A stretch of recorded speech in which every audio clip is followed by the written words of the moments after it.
Thanks very much for staying with us. Time now for Eye on Africa with me, Georgia Calvin-Smith. Tonight, French President Emmanuel Macron insists that his country is not Niamey's enemy, but that Paris's envoy will not be heeding an order to leave given by coup leaders in Niger.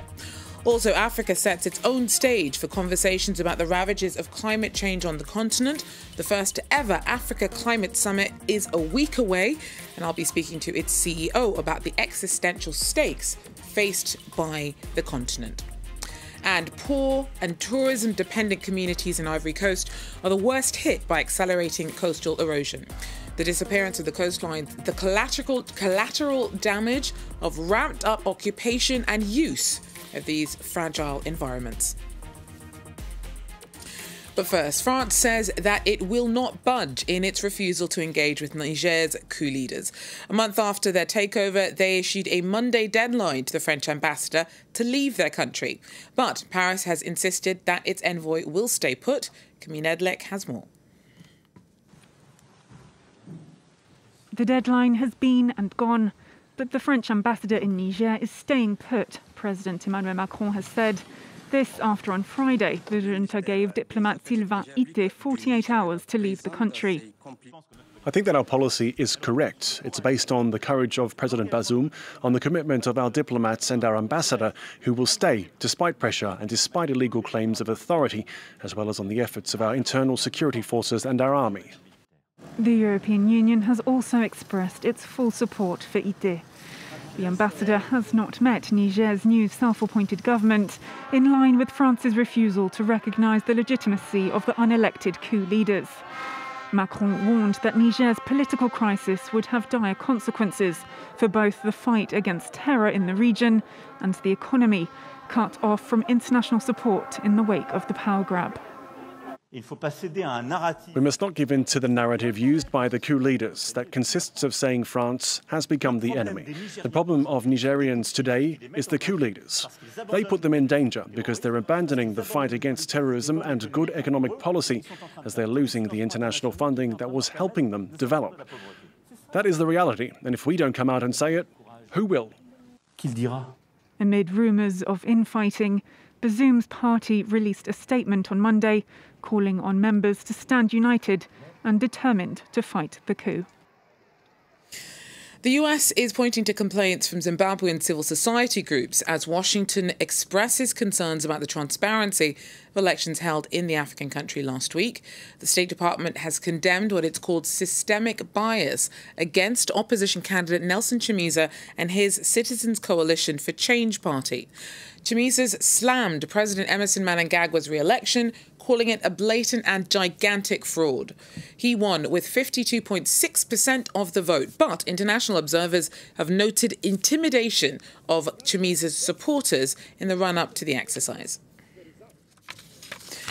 Libya's foreign ministers fled the country after she was suspended and made the subject of an investigation for meeting with her Israeli counterpart last week. Najla Mangoush, a member of one of the governments in the country, the one headed by Prime Minister Abdul Hamid Dibeiba, fled to Turkey after Israel announced that she'd met with its chief diplomat, Eli Cohen, in Rome last week. For Israel, it was to try to warm up frozen relations with Arab countries, angry over its treatment of Palestinians. But in Libya, the meeting sparked street protests. Dibeiba's administration has claimed the meeting was unprepared and unofficial.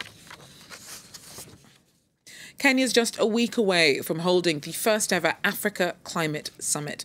The region's facing some of the most severe effects from climate change. A conservatively estimated 4,000 people were killed and around 20 million affected by extreme events across Africa last year alone. Some concerned about the outcome of last year's COP27 climate conference held in Egypt say that it didn't go far enough in settling details about funding to help developing countries respond to the loss and damage caused by the emergency. I asked the summit's CEO about whether there's been much progress on that front since. The summit is looking, and it's on September 4th to the 6th, and it also partners with the Africa Climate Week, also happening during the same week into the 9th of September. And the mission of this summit is really to address climate finance in the context of a green growth approach for Africa. So it's a climate positive narrative on how Africa will develop while addressing the challenges and the opportunities of climate change. And the emphasis is on a new global financial architecture that really emphasizes capital that unlocks the potential on the continent, from renewable energy to green minerals and manufacturing to nature and to agriculture, in a way that drives development on the continent while also providing solutions to the world from a climate perspective. When you talk about the outcomes of COP27, yes, the discussions on loss and damage need to go further, the amounts of money required. And even before that, the 100 billion committed, while important, is hardly sufficient for the quantum of money required to address the climate crisis. And so what we're hoping to address in the Nairobi summit is a clear voice from the continent, offering solutions from what the continent has to offer, but requiring that the world engages in a fair agreement, sharing of technology to unlock these resources on the continent. The continent needs billions to be able to respond adequately to the effect that climate change has had on it. Where do you think that money should be coming from in order to finance Africa's energy transition? That's precisely correct. Already there's a lot of climate impacts that we're seeing on the continent, including cyclones, droughts, and so on. And an example is Malawi has had over $1 billion worth of infrastructure damage in the last 2 years because of a series of cyclones. And so the loss and damage amounts needs to be provided so countries like Malawi can address the challenges they're facing. But that will not be sufficient. It's crucial that the world comes together and develops the right financial infrastructure that is fit for purpose, that is at scale, and has the level of urgency required to address the energy transition and climate adaptation needs on the continent. And our president, His Excellency President Ruto, proposes that we look at the climate finance perspective as additional to the development finance. And what that means is we need a quantum of money beyond what is already being proposed through the MDB reforms and so on. That quantum of money needs a different governance that prioritizes investment on climate and not on shareholding from the MDBs and TFIs. And the investments must be driven by climate first. But we do realize that the largest amount of capital sits with private sector. And so by using this quantum of money from either global taxation or from taxation on fossil fuels at source, that capital should pay for the public good component of investment so that then you're able to deploy the billions of dollars from private sector as the opportunities would have been de-risked by the public good financing.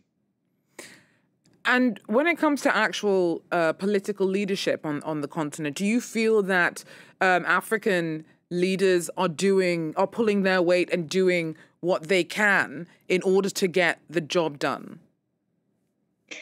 I think if the attendance to the Nairobi summit is anything to go by, African leaders understand and are committed to driving this. We're already at over 25 African presidents committing to attend the summit to discuss this very issue.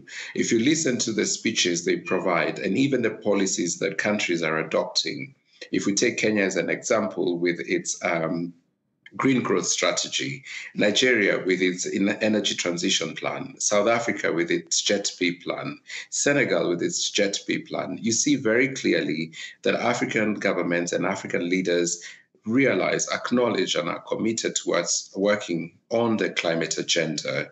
But in exchange, there is need for a fair engagement from the global community. As our president says, we're in this together, and we must, each of us, bring our strengths, our resources to the table to collectively unlock what will be a global problem, what is indeed a global problem already. The CEO of the Africa Climate Summit, which will be starting on the 4th there, speaking to me a little earlier on.